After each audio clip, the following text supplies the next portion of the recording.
O mês de setembro é tido como mês da Bíblia para chamar ainda mais a nossa atenção.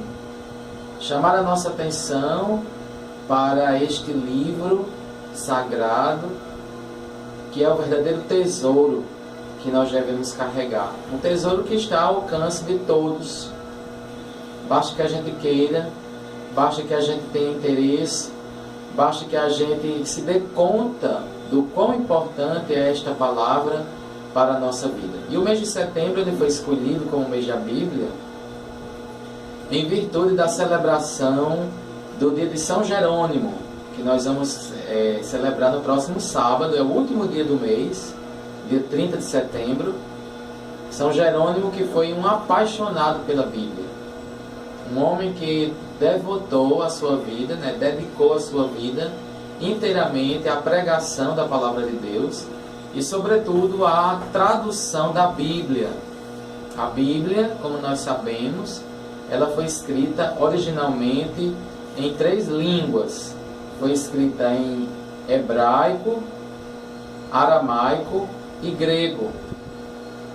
E é compreensível que no início da era do primeiro milênio, quando São Jerônimo vivia, muitas pessoas não falavam mais o grego. A primeira tradução da Bíblia completa para o grego é conhecida como a Septuaginta, a Bíblia dos 70. Mas na época de São Jerônimo, por volta ali do século IV, terceiro, quarto do primeiro milênio, as pessoas já não falavam mais grego, já não entendiam mais grego. E por isso eram poucos os que tinham acesso à Sagrada Escritura. Então São Jerônimo pediu permissão ao Papa São Damaso e foi para a Terra Santa. Ele ficou na cidade de Belém, onde Jesus nasceu. Ali ele foi para dentro de uma gruta que ainda existe nos dias de hoje, vizinho à Basílica da Natividade, ao lugar onde Jesus nasceu.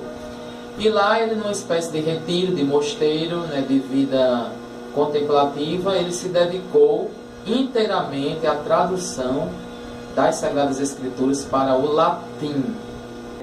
A igreja, ela dá alguma dica assim para que nós leigos possamos se aprofundar para a gente conseguir entender a palavra de Deus? Ler de que forma? Qual é o exemplo que a igreja dá para nós?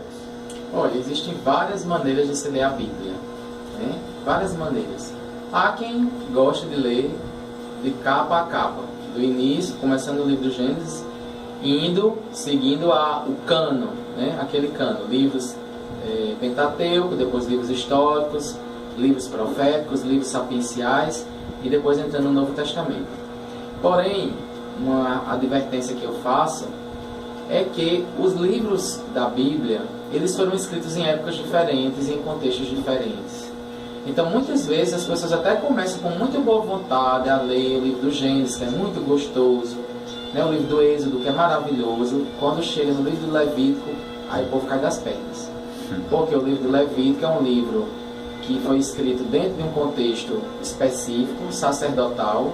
Então, é um livro que tem muitas anotações a respeito de quanto media o templo, de como se devia construir as paredes, as bacias. Então, é um livro que tem muitas informações, digamos assim, históricas, de medidas, de peso, e as pessoas vão lendo aquilo e não vão vendo não vão entendendo muito bem o que é aquilo, e as pessoas desistem. Várias pessoas me disseram, comecei a ler, gostei muito, Gênesis e Êxodo. Quando chegou no livro Levítico, pronto, desistiu.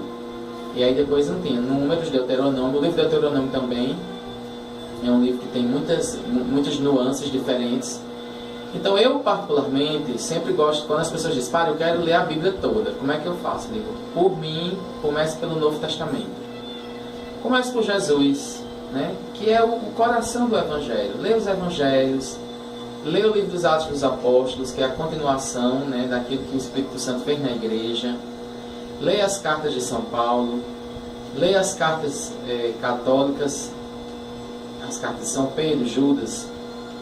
Depois, deixe para ler as cartas de São João por fim, junto com o livro do Apocalipse, já lá no final. Outra pergunta sobre a questão de nós cada vez mais amarmos a palavra de Deus, porque muitas vezes surgiu essa pergunta em toda a minha caminhada, e eu vejo pessoas também perguntando, mas por que a gente não só lê a Bíblia, que é a palavra de Deus? Porque, Padre Fabiano, eu com mais de 20 anos de caminhada aqui na paróquia, sou feliz demais de conhecer o catecismo da Igreja Católica, vou passando por formações, apostilas que a gente aprende na renovação carismática, como ser um pregador, como ser músico, enfim.